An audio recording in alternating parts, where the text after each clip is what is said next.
What is the weirdest excuse that you'd use to get out sleeping with someone? So the weirdest excuse, I don't know whether it's the weirdest excuse, but it's probably one of the most common ones, and that's probably like, oh, I've got to get up early in the morning, or I might even sort of put them on edge as well and just sort of say, how big is it? And if it's like not very big, then I'll just say, sorry, I'm not going to waste my time. 9 times out of 10 though, I've never given a stupid excuse to not sleep with someone. I'll probably do it anyway. It's just all good fun at the end of the day, isn't it? How do you tell someone if they're bad in bed? You never tell somebody that they're bad in bed. Like, if you really like this person as well and you want to make a go of it, you don't turn around and say you're really bad in bed. Okay, there's 2 options that you've got here. One is you get out there, you run as fast as you can and you find someone who is good in bed. Or 2, you educate them. Maybe put a bit of on. Maybe just sort of give them direction when they're going down south, or, you know, when they're sort of doing you from behind. Give them words of encouragement. I love doing that, because at the end of the day, otherwise you're just going to cast aside someone who's going to be really bad for somebody else, and you don't want to do that to a fellow girl or boy.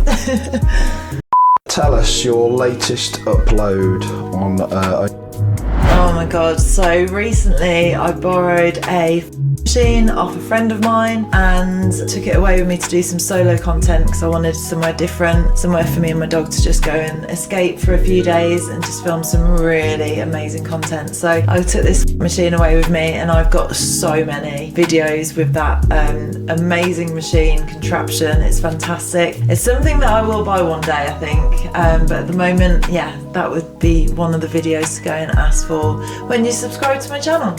So travelling and would you rather have in a cold, snowy place, maybe by a fire, or a hot tropical place by the beach on a pool? Okay, so there's there's pros and cons for both of them, isn't there? Like, if you were to have somewhere cold, then it means that you could go for longer because you're not going to get hot and sweaty, and, you know, it's just really sensual in front of a fire. It's gorgeous, it's lovely, but I don't think you can beat a beach setting or a holiday setting where it's hot, it's warm, you're covered in like sun cream, you've seen each other half naked all day walking around, you've had a few drinks. Yeah, I think I'd definitely just opt for somewhere hot, and then you just get even hotter and then you just slip and slide around. Yeah, that's definitely really hot. Are you more likely to have sex when you travel, or more likely to have on your home turf? I definitely think that you're more likely to have when you're away, just because when you're at home you've got the stresses, the trials and tribulations of everything, like keeping the house tidy, cooking, going to work. Obviously if you've got kids, it's just really, really hard to separate yourself from that going forward. So when you're away, you've got none of that stress, none of those problems. You've got a drink in hand, you're half naked, you're walking around, you get to see each other in a whole different new light, literally, and you get a bit of a suntan from it as well, which makes everybody look hot. So definitely when you travel and go on holiday, that is the best time to have sex, and you have it every single day, at least 2-3 times. Have you ever been attracted to someone who wasn't physically attractive, but something that made them stand out? And if so, what was that? Oh god, yeah. I always believe that personality is so much more important than looks, because looks are going to fade, you're going to get older, but if you've got someone that's going to make you smile, make you happy for the rest of your life, then you're on to a winner already. It's not about looks, it's always about personality. And I've worked in a few like pubs since I was 18, and I always got to know like my colleagues on a different level, and I had a few ex-boyfriends that were not that good looking at all, but they made me laugh, they made me just feel amazing about myself, and it lasted quite a while. I had some long-term relationships when I was younger, but then one thing or another we did break up. But I always think that make sure they've got a great personality. You've got to click with someone, you know, and it's got to be on something other than just the looks wise, definitely.